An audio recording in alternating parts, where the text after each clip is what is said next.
Dominic, thank you so much for joining us. I'm excited to hear about your experiences at Pipedrive and your overall life and work experiences. So thanks for joining me. My pleasure. Well, it's great to meet you and excited to get into the conversation. Thank you. Let's do it.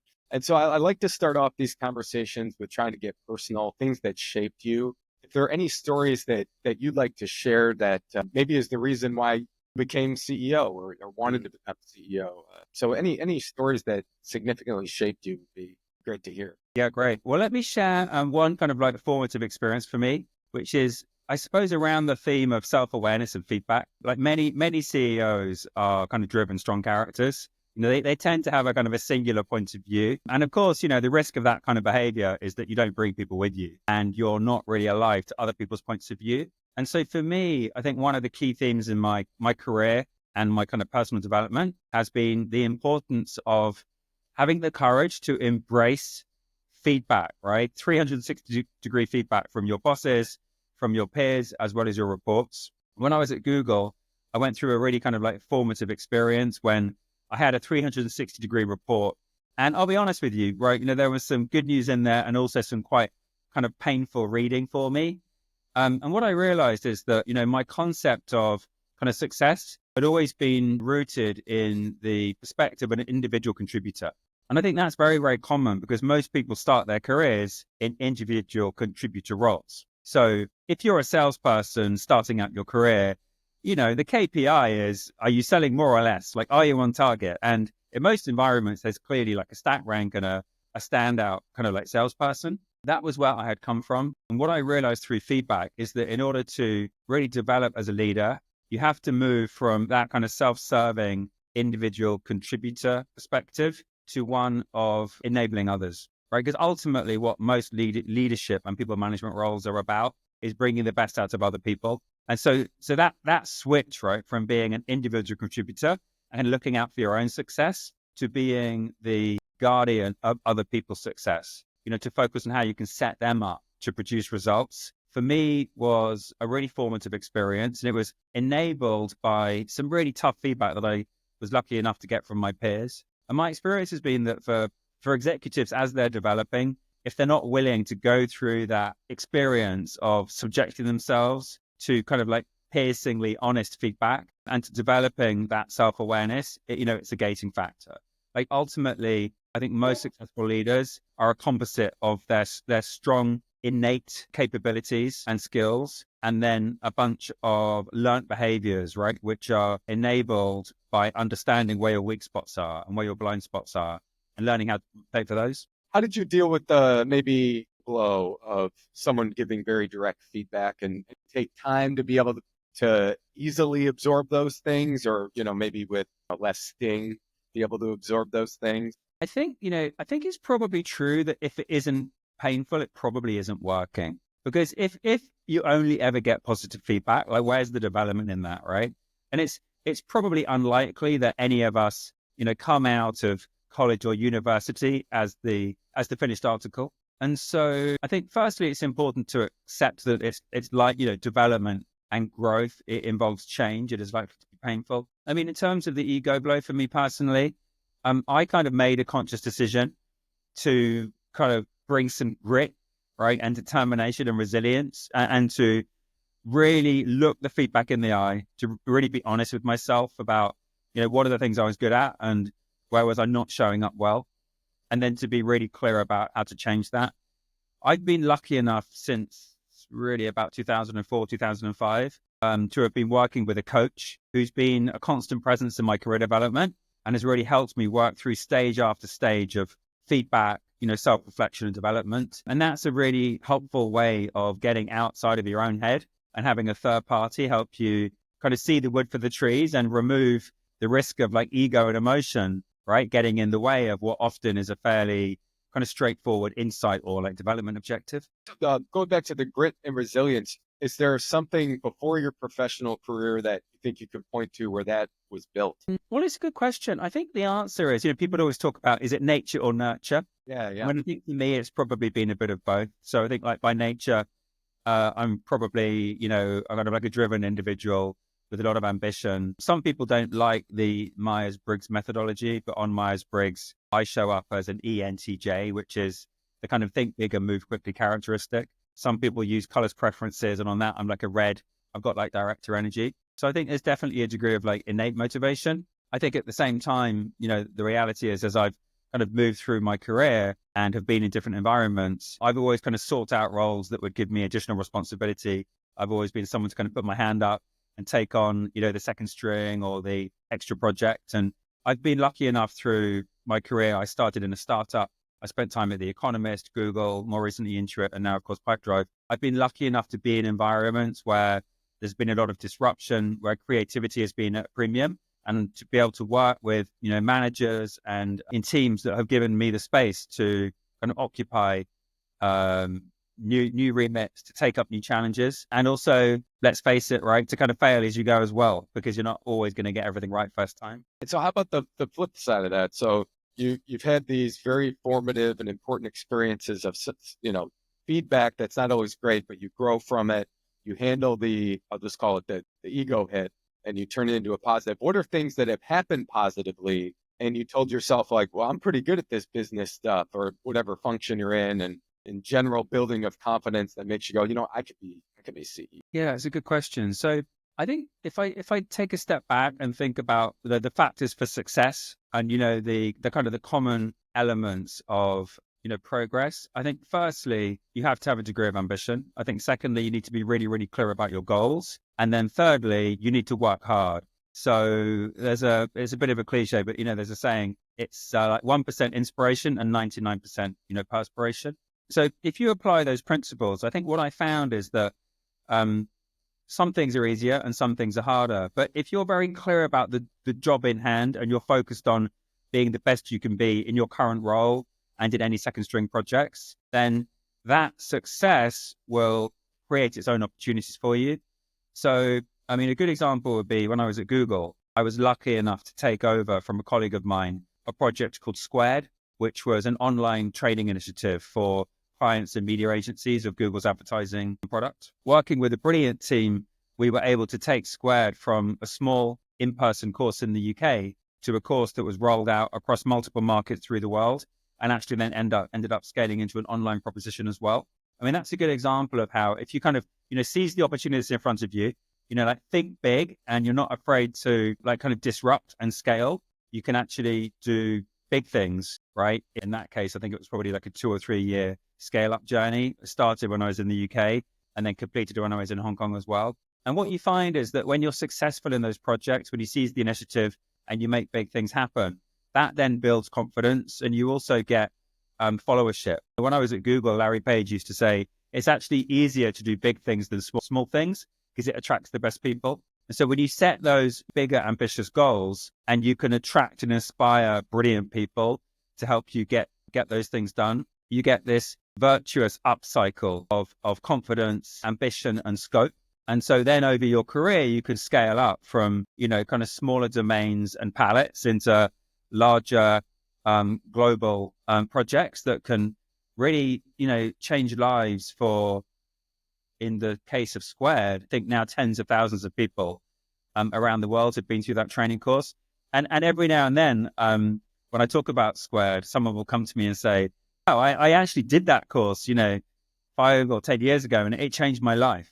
And so that kind of payback and kind of feedback mechanism is also really enlivening and encouraging. I'm going to pivot a little bit here. So our conversation's unique to other ones I've had in the past. So, but I love this perspective. You're a professional CEO, and I've talked to a lot of founder CEOs. So I'm curious on your experiences with working with founders, and then what advice you would give to founder CEOs. This is a loaded question. Founder CEOs to find a CEO to take over, and then working with them if they're both going to be staying, still involved in the business. Great. Well, look, when I was at Google, I mean, Larry and Paige were very much involved in the business. Every week there was a Thank Google It's Friday event, and they would host that, and everyone around the world would dial in with, beer and pizza. And so even though I wasn't working closely with them, I saw the power of how their kind of founding vision and leadership could shape, a company at scale. When I was at Intuit, I was lucky enough to work closely with the founder, Scott Cook, and in particular to understand how he thought about the mindset and practice of customer-driven innovation, which is really about making sure that you always walk in the customer's shoes, that you understand their problems, and that you build products that solve their problems. More recently, actually, at Pipedrive, I've had an interesting experience because I came into a business that was famously founder-led. We had 5 founders who, back in 2010, had an aha moment and really reimagined how salespeople could use software to manage and track their deal flow. But by the time I joined, which is just over 3 years ago, they had all left the business. And so it was interesting because on the one hand, their reputation kind of loomed large in the company. Like many of the people worked with the founders back in the day. So they might say, So like, X did this or X did that. exactly. Yeah, exactly. And I think what you want to do as you kindly, coined that phrase, professional CEO. I think, the founder to professional CEO transition is quite common. And I suppose the framework or the approach that I used was to, on the one hand, honor the legacy. So I really went out of my way to understand and honor founders' legacy. They did an incredible job to kind of reimagine sales CRM. They built a unicorn on product-led growth, and it was an incredible privilege to come into this role. So understand and honor the legacy. And I was very consciously explicit about that aspect of my onboarding, but then at the same time, have the courage and the conviction to write the next chapter. So standing on their shoulders, figure out, well, what's next? And one of the things I found when I joined Pipedrive is that there was, for obvious reasons, a tremendous amount of pride and excitement in the fact that when Vista bought the business, it was minted as a unicorn, which is fantastic. And like I say, for obvious reasons, people were super proud of that. They would talk about it a lot. At the same time, though, I saw less forward-looking vision and energy. So working with the senior leadership team, we set out to really clarify, what does the next chapter of good look like? What is it we need to go and build now to make sure that for the stage of Pipedrive's journey, for which we're at the helm, it could be just as strong and impressive at that founder-led stage. So it's different, but it can honor and channel the same kind of spirit as the founders, but in your own image and uniquely your own as well. And I think that balance between, honoring your inheritance and then writing your next chapter has been a really, really powerful approach. It has enabled us as a relatively new exec leadership team, right, in the last 3 years, to be true to how we think about success, whilst also enjoying working in an incredible culture with many of the characteristics of that founder-led, energy and legacy. I want to hear about some of the elements of your next chapter and vision for Pipedrive. If you care to share. Sure. Well, of course, you won't be surprised to hear that it's suffused with the challenge and the opportunity of AI. But the reality is that Pipedrive has always been successful because it's been the easiest and the most effective tool for salespeople to map and track their sales deal flow. And we're brilliant at that. When you think about the future, you're going to move from a world in which the Pipedrive tool helps salespeople map and track their sales flow to a world in which AI is increasingly not just a co-pilot, but a lead pilot or an autopilot mode. So I think one of the key themes is going to be automation. AI will increasingly automate the routine, everyday tasks that a salesperson will spend time on and free them up to spend more time on higher value tasks, such as building relationships and talking to their customers. And then the second thing is that we can be an assistant, a trusted advisor for salespeople. Could you give a specific example of automation? I am familiar with the CRM user experience. You described it to me, and I'm sure people are familiar with it as well, of moving the deal across the CRM, the pipe, and how that changes of what's going on now and what happens or what has happened in regard to automation. Yeah. Okay. So a good example might be to set up an automation such that when a new lead comes in via one of the multiple lead sources that are integrated into Pipedrive, a deal is automatically created. So that then saves the salesperson time and effort that effectively is commoditized routine transactional work. I mean, another good example that's a bit more sophisticated would be AI email summary or AI composition. So rather than having salespeople kind of trawl through long emails and spend time typing out and originating emails from scratch, we can automate that work. We also have, for example, in our marketplace, we have an AI tool that can recommend the most helpful app integrations. So rather than having a salesperson trawl through hundreds and hundreds of apps and figure out the best one for their need or their use case, AI can automate that. And as well as automation, the other A, I suppose, of AI for us is assistance. So historically, Pipedrive has helped people, as I said, map and track their activity. What we're trying to do now is act as a trusted advisor, an assistant. So when you come into Pipedrive in the morning, we can recommend that you follow up with a particular client on a particular proposal because we judge that that is your highest value activity. Or recently, in fact, just last week, we announced a new actually closed beta at the moment, but it should go to GA at the end of the year, a new tool called Pulse, which will help salespeople understand which of their incoming leads are the hottest and they should engage with. So when you come in on a Monday morning, Chris, you might have 42 leads in your inbox. We can tell you which one you should call this morning, which is the hottest lead. So that ability to... It's next Monday. If only. So that ability to nudge, and to prompt, and to assist is incredibly powerful. And what we're finding is that the experience of using Pipedrive goes from being almost completely user-initiated, so salespeople doing things in the tool, to being, as I say, more of a co-pilot mode, right, where we can automate and we can assist and we can help you focus on your highest value activities, and we can take away that kind of routine transactional workflow that keeps salespeople away from what matters most, right? Which is building relationships, understanding customer needs, and closing deals. I didn't cut you off. You were going to make another point. No, I got it. I got it all. Okay, great. I want to pivot back to the founder and the professional CEO dynamic.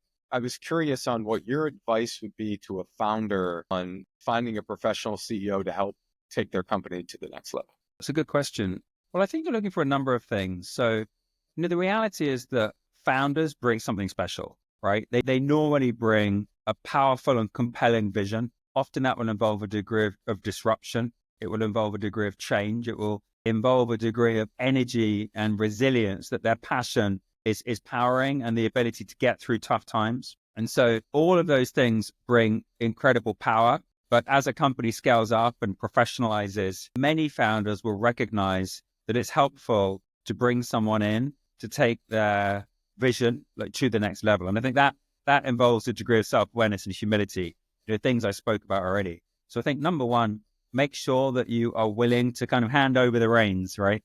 To kind of give up what often founders will see as like their thing, like their baby. I think secondly, you're looking for great cultural fit.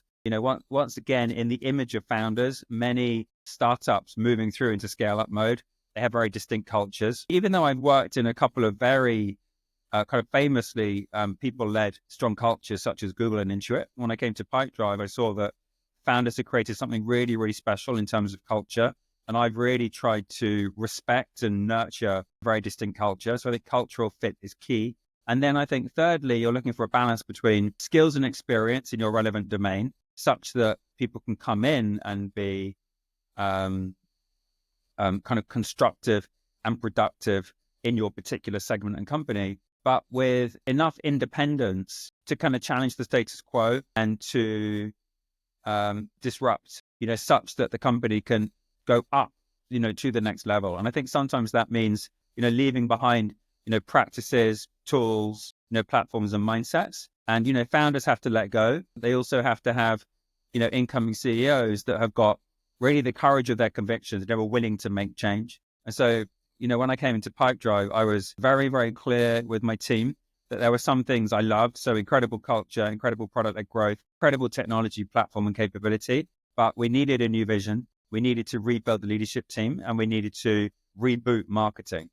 And I was very, very clear that we were going to nurture the things that we agreed we loved, and we were going to really focus and prioritize the areas that we needed to fix. And that balance between knowing what to kind of honor and preserve and knowing what to disrupt and rebuild is absolutely critical. And so I guess in short, it's about having someone that can, honor and develop the culture, having someone that's got enough relevant experience to understand your sector and your company and therefore hit the ground running, but at the same time, enough independence of mind and strength of character, do it their way, right? And to move the company forward. It's a balancing act. How can you speak to any personal stories or situations where it's like, hey, I'm recommending we do it this way. And then the feedback, maybe from, I'll just call it like legacy employees, and I mean that in a positive way, we're like, hey, but we've always done it like this. Do you have a recommendation or a story to tell on how to approach maybe like a sensitive change? Yeah. So there's a couple of things. So firstly, I mean, as a leader, you have to have conviction. And so putting in the time and effort to really understand the question and to come at whatever your recommendation is with real conviction, I think is critical. I think secondly, you want to make sure that you're bringing people with you so that to the maximum extent possible, you're socializing the challenge with as wide an audience as possible, and that you're playing back very transparently what you're seeing and what you're thinking, and you're checking back for feedback. So if you don't do that, the risk is that you end up with a singular vision that is kind of singular to you and not like common to the team. So that co-creation, that collaborative element, I think is absolutely critical. And if you do that and people feel involved and they can understand why you're moving from one place to another, like generally speaking, they'll come with you. But it's also true that like some difficult decisions will not unite the company. And so when I joined, we really clarified and narrowed the product development focus. So that was a big departure. And we also rebuilt the leadership team. And in both of those cases, we had some people on the staff who were frankly not on board.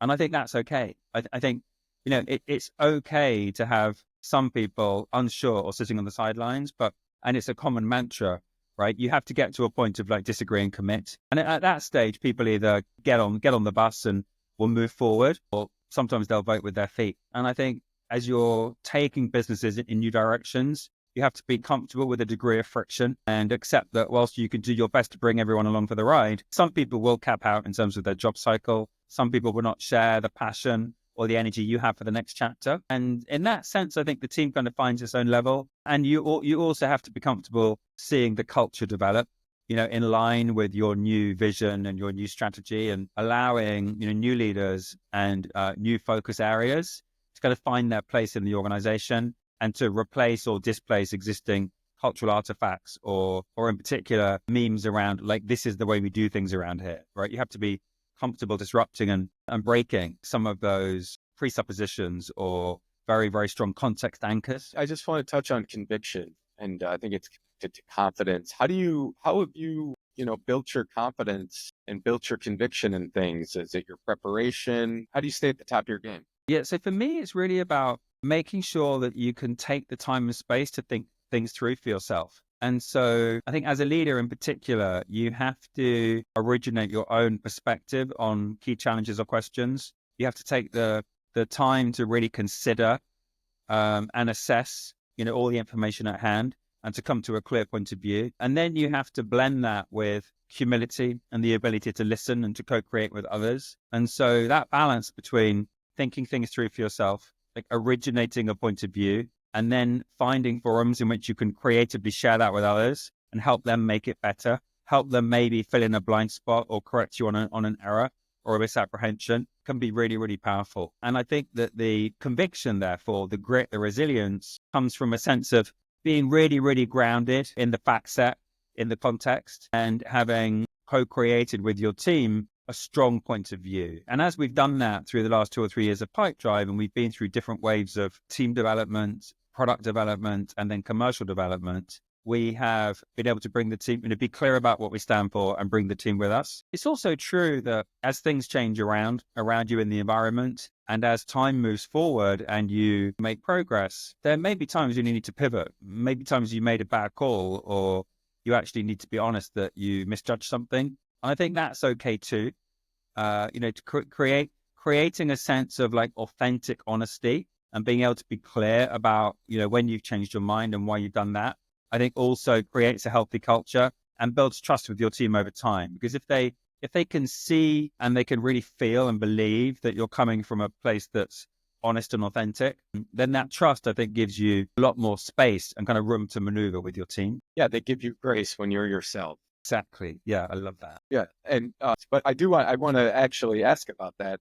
I find myself talking about trust, authenticity, empathy, and logic with people and customers, and I make this. I kind of give this scenario of we're different, not different people, but we act a little different from Saturday night out with our friends to Sunday dinner with our moms. Right? But we're the same person, but we're a little different. And so I don't know exactly where I'm going with this question, but how do we combine authentic selves with the professional environment and demands of performance? Well, I think it's a brilliant question. And I think the answer is in the question. That my answer would be that you have to understand that the way you show up at work is critically determined by your behaviors outside of work. And so if you think about how what you do outside of work conditions your presence in the workplace, you can see very quickly that it's absolutely instrumental in your success at work. So all of the simple things, right, around good work-life integration, sleeping well, healthy diet, healthy exercise, spending time with your family and friends who inspire you, taking breaks, going on holidays and getting different stimulus and input, like reading widely. All of those things help you show up as the best version of yourself. And then I think help you to be engaged and present in your particular environment to bring a really high degree of focus and like mental acuity to the job at hand. And equally, if those things start slipping. So for example, if you have a really heavy travel schedule, the jet lag is building up, you're eating poorly because you're in airplanes and airports all the time, suddenly your exercise routine starts to fail and you can feel your just well-being like degrade. That then also is going to show up at work. And so for me, when I think about my role, at Pipedrive, I don't see it as a part of my character or personality that I kind of bring out on a Monday morning and then put like back in a drawer on a Friday evening. I think about all of the aspects of my life as like an integrated, holistic kind of entity, right? And you're constantly trying to get that balance between looking after yourself, obviously looking after your kind of family and your kind of your friends and your social life, and then being the best you can be at work and keeping those things constantly in that kind of dynamic, like equilibrium. I mean, the other, I suppose, lens I would have on this question is around the importance of, really delineating what you can get done at work. And so, most of us are going to be working a certain a certain number of hours a week. That's going to be consistent over time. Sometimes you'll be working extra hours, sometimes less hours, but over, the course of a particular year, you have a given like finite amount of work time. And I think it's really important that in that work time, you are all in, you're completely present.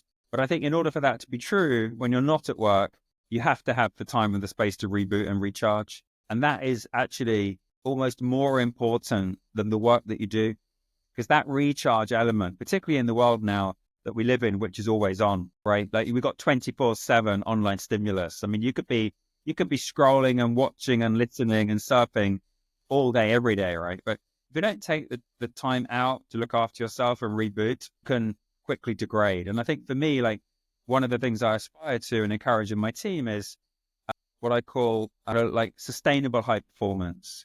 Okay. So rather than going through cycles of high performance and burnout, trying to find a high altitude of performance and then to sustain that over years and decades. Yeah. And I think the key to doing that well is to know how to disconnect and recharge. What are some things you do to reboot? So I think firstly, switching off from work is key. So for example, weekends and when I'm on holiday, I might have a quick look at my inbox just to check I'm on top of everything, but I will, generally speaking, not work, when I'm on holiday or at weekends. I won't do like long stints of work. I think secondly, exercise is absolutely critical. You have to look after yourself. It's really important to be in shape. So for me, it's about, going to the gym, having runs, having walks, like getting outside, right? Getting outside of the office environment and the desk bound kind of sedentary, laptop bound environment. I think it's just so important. And then I think thirdly, I mean, for me personally, reading widely, being curious minded and exposing yourself to a wide range of, in my case, non-Pipedrive, stimulus material and input also helps me disconnect, reboot. And often you'll find that if you do all of those things well, like I say, you can show up at work with energy, curiosity, and a fresh point of view. Sometimes the fun ideas come when you're not even trying to think of something for work. I find that Yeah, sometimes. no, I think that's right. So that's the classic story where people kind of say, oh, like it came to me in the shower, Yeah. right? I think for me, like one of the, I guess, tools or kind of like hacks I use is to like physically write things down. I think if you're dealing with a knotty issue or you're trying to figure out a direction of travel, like writing down and allowing your kind of subconscious brain to kind of process, outside of office hours is a really, really powerful tool. And I find you don't get that unless you actually go through that physical act of writing. And so this notion, I spoke earlier about this notion of kind of thought leadership, right? And the need to originate your own perspective. For me, a lot of that is about spending time on your own, thinking things through, writing things down, like processing a point of view, trying to synthesize all different points of input, desk research, conversations, and then noodle on those, and then let them settle. And then, as you say, you know, your brain will kind of process in the background and then give you that aha moment, like when you least expect it. Yeah, those are my favorite ideas. Okay, I got a couple more questions. Bounce around a little bit. Advice. You're the best advice you've ever gotten. Wow, the best advice I've ever got. Let book I read, Good to Great by Jim Collins, which for me was a really powerful kind of formative moment. So in that book, he talks about the hedgehog concept. The what concept? Hedgehog. I don't Hedgehog. remember that one. I remember small cannonballs and big cannonballs. Okay, right. Well, let's talk hedgehogs. So Start. basically, the hedgehog concept is a way of thinking about strategy. So there are three things you're looking for. So firstly, you're looking for something that lights your fire, right? That ignites your passion. Secondly, you're looking for something that you can be brilliant at, the best in the world at. And then thirdly, something that accelerates your economic engine. And so when I think about those three things, and I think about Pipedrive, I mean, firstly, our purpose is to help small businesses grow. And that lights my fire and gets us all out of bed in the morning. Secondly, it's something that I think we have a credible claim to be excellent at. I mean, we have a world-leading, easy and effective sales CRM for small businesses, and we get incredibly positive feedback about that. And we've got hundreds of thousands of users every day who love our product. And thirdly, because we've done that well, we're able to create a strong economic flywheel. And so I think, you know, when you think about, you know, what is strategy? I mean, in simple terms, it's like, where are we now and where are we going? But in a little bit, in a more developed concept, right? It's about that hedgehog concept. And I think, so for me, I mean, the reason I answer my question with that is because it was a seminal moment in my kind of understanding of how to think about, frame, and then articulate strategy. So, you know, with Pipedrive, I spend a lot of time talking about our purpose. I spend a lot of time obsessed with customers and helping salespeople thrive. And then, of course, you know, we're a private equity backed business. We have a high performance, you know, mindset, and we want to be a success financially as well. And so we believe that if we do those first two things brilliantly, then the financial dividends will follow as well. And so that has been really a durable model for me, and it's really stood the test of time.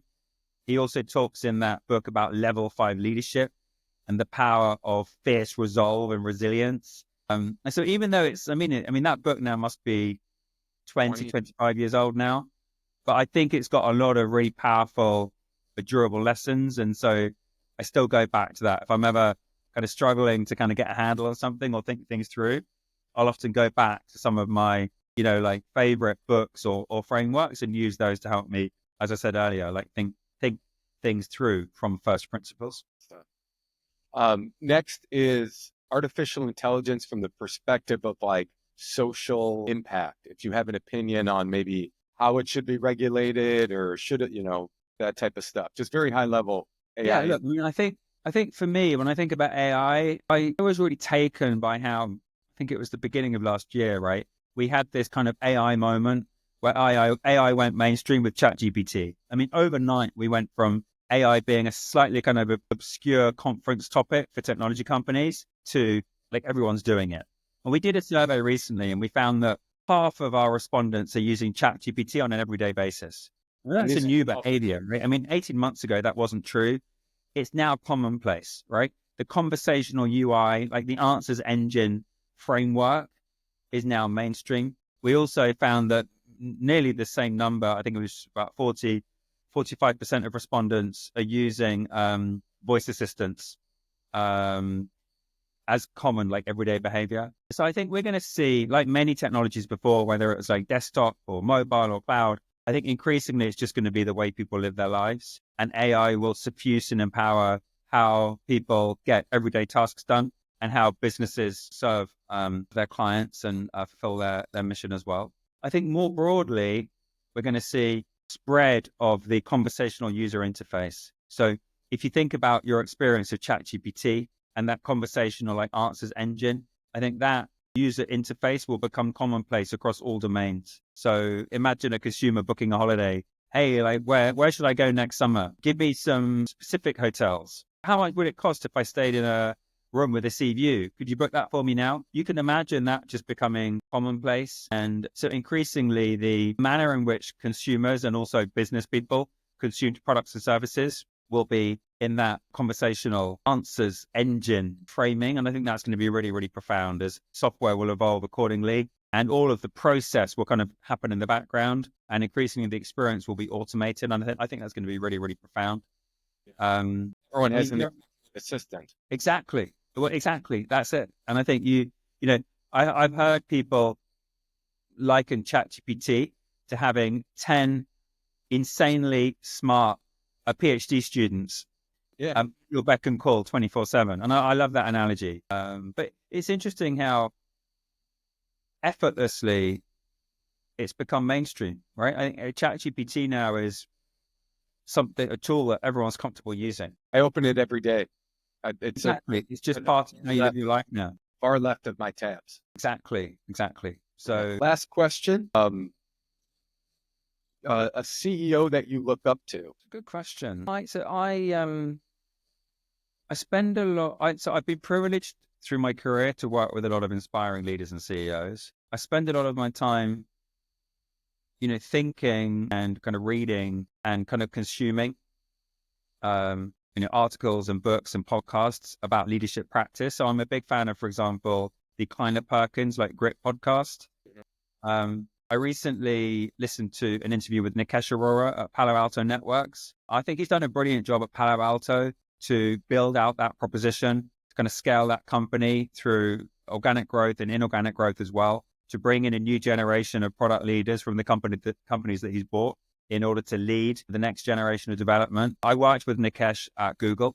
So, I saw him and his style, up front. And I think Nikesh is a good example of a strong and powerful, renowned technology leader. So yeah, that would be one example. Awesome. Well, thank you so much for joining me, Dominic. I appreciate you expressing this unique perspective from what I usually am talking about. My pleasure. Thank you so much. Well, thank you for having me. I've really enjoyed the conversation. I hope your listeners have found it useful. Thanks, Chris. They will. Thank you. Awesome.